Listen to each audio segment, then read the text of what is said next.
नमस्ते दोस्तों, मैं प्रियंका स्वागत करती हूँ अपने यूट्यूब चैनल पर। आपको बता रही हूँ दूसरी यानी सेकंड क्लास में बेसिक टू एडवांस कोर्स में क्या बताया था। हमें सेकंड क्लास में बताया था मेज़रमेंट टेक्निक। उनके पास डमी था लेकिन मेरे पास डमी नहीं है, तो मैं आपको अपनी नोटबुक में ही डमी की शेप बनाकर बता रही हूँ कि उन्होंने मेज़रमेंट टेक्निक का कैसे बताया था। उन्होंने बिल्कुल बीचों बीच एक लाइन खींची थी जिसे कहा था फ्रंट सेंटर पॉइंट।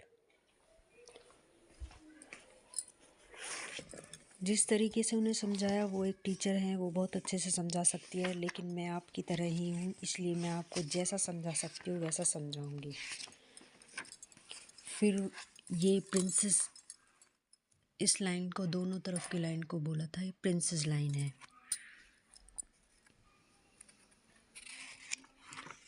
जो ज़्यादातर ब्लाउज़ या जो अलग अलग, जैसे कोटी अलग कटती है या नीचे का घेर अलग कटता है, ऐसे सूट बनते हैं ब्लाउज़, ये कुछ सूटों में भी लगाई जाती है, कप्स वालों में। ये प्रिंसेस लाइन होती है।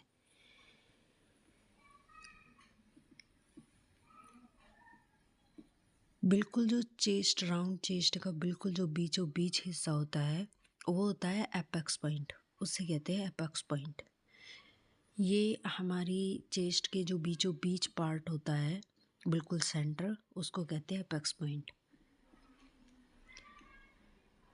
इसके बाद इसे नेक लाइन बोलते हैं।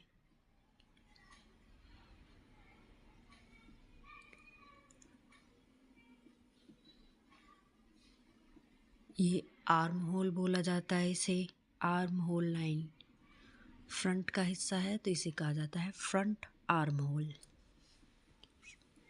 ये इस वाले हिस्से को कहते हैं शोल्डर लाइन। ये है शोल्डर लाइन।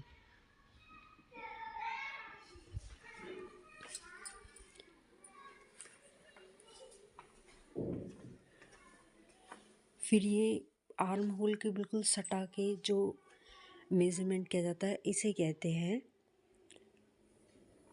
अपर बस्ट। ये होती है अपर बस्ट। और बिल्कुल सेंटर के बीचों बीच जो मेजरमेंट लिया जाता है उसे कहते हैं बस्ट, फुल बस्ट। उन्होंने कहा था अगर मैन यानी आदमियों की मापी जाए तो उसे चेस्ट बोलेंगे और औरतों की को ब्रेस्ट बोलते हैं, तो उन्होंने इसलिए बताया था अपर बस्ट और फुल बस्ट। लेकिन हम लेडीज ज़्यादातर चेस्ट ही लिखते हैं, तो इसलिए मैं आपको चेस्ट करके बता रही हूँ। उसके बाद जब हमारी चेस्ट का राउंड ख़त्म होता है तो उसे लो वेस्ट कहते हैं। यहाँ पे ख़त्म होता है, इसे लो वेस्ट कहते हैं। और इससे 1 या 1.5 इंच नीचे हम वेस्ट की मेज़र करते हैं। वेस्ट बिल्कुल हमारे बस्ट के ख़त्म होने के बाद लो वेस्ट के 1.5 से 2 इंच के नीचे हम वेस्ट का निशान लगाते हैं। इसके बाद जहाँ हमारे हिप होते हैं, यानी यहाँ पर हम हिप का मेज़रमेंट करते हैं।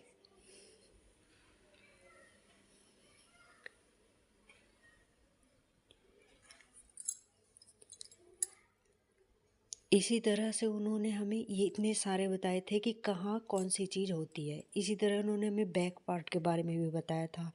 बैक पार्ट में भी यही 2-3 चीज़ें बताई थी, back line, arm hole, back arm hole line या बैक सेंटर लाइन, या ऐसे ही बताई थी। 2-3 चीज़ें ही बताई थी बैक में, बिल्कुल ऐसे ही बताई थी। जैसा उन्होंने बताया वैसा थोड़ा बहुत मैंने आपको बता दिया है। आपको मेरी वीडियो पसंद आई और समझ में आई तो प्लीज़ मुझे सपोर्ट ज़रूर करें। यहाँ इन्होंने बताया था एक्रोस लाइन, इसे कहते हैं एक्रोस लाइन। अगर मुझे आपका सपोर्ट मिलेगा तो मैं रोज़ आपके लिए वीडियो बनाऊंगी और आप घर बैठे बिना पैसों के मुझे सब्सक्राइब कर सीख सकते हैं। अगर आपको मेरी वीडियो पसंद आए तो प्लीज़ ज़रूर लाइक करें। इस सारी लाइनों के बारे में मैं आपको फिर से बताऊं। Arm hole line, front across line, मैंने कुछ चीज़ों को शॉर्ट फॉर्म में लिख दिया है।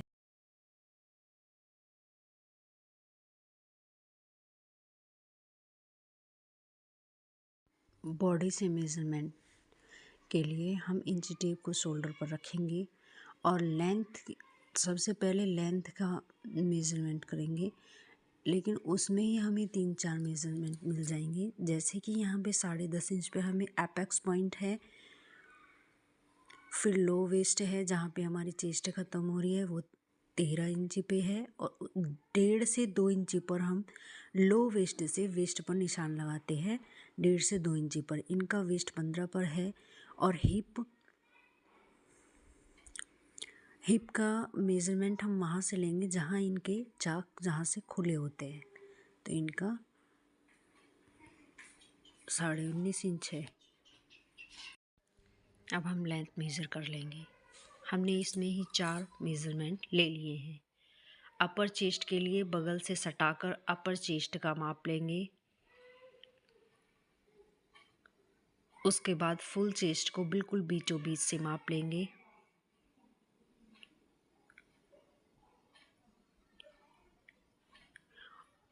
चेस्ट में कोई लूजिंग नहीं देंगे, बिल्कुल आराम से सटा के फिटिंग में देंगे, मेज़रमेंट करेंगे। वेस्ट में हमें नापते वक्त लूजिंग जितनी उन्हें रखनी है पहनने वाले को, उतनी लूजिंग तभी रख लेनी है। कपड़े पर निशान लगाते वक्त हमें कोई लूजिंग नहीं लेनी है। चेस्ट में हम 4 इंच की लूजिंग लेंगे, लेकिन वेस्ट और हिप में हम कोई भी लूजिंग नहीं लेते हैं।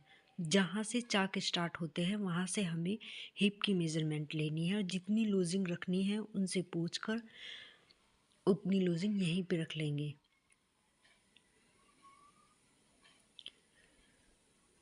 फिर हम शोल्डर की मेज़रमेंट करेंगे। शोल्डर को हमें नापना है जहाँ से हमारे शोल्डर बिल्कुल फिक्स स्टार्ट होते हैं, यानी कि जहाँ से हमारे हाथ मूवमेंट करते हैं।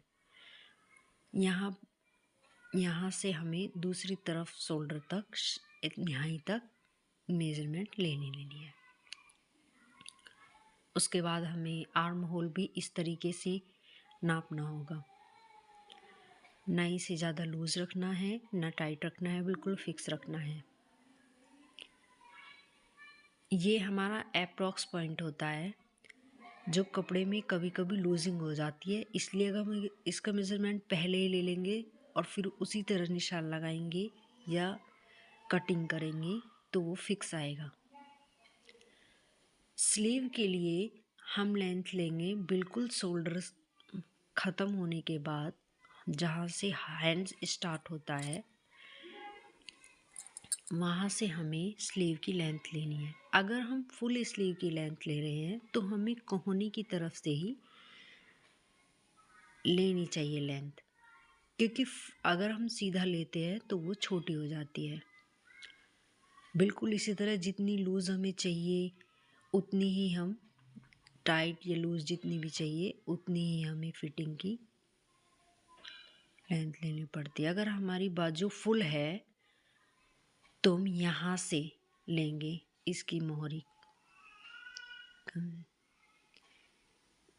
बिल्कुल शोल्डर के बीचों बीच से हम नेक की लेंथ का मेज़रमेंट लेंगे और बिल्कुल सेंटर पॉइंट पर जितनी भी हमें रखनी है इस तरह से मेज़र किया जाता है गले को। उन्होंने हमें बहुत अच्छे से समझाया। उन्होंने जैसे समझाया मैं आपको ऐसे तो नहीं समझा पा रही, लेकिन जितना समझा पा रही हूँ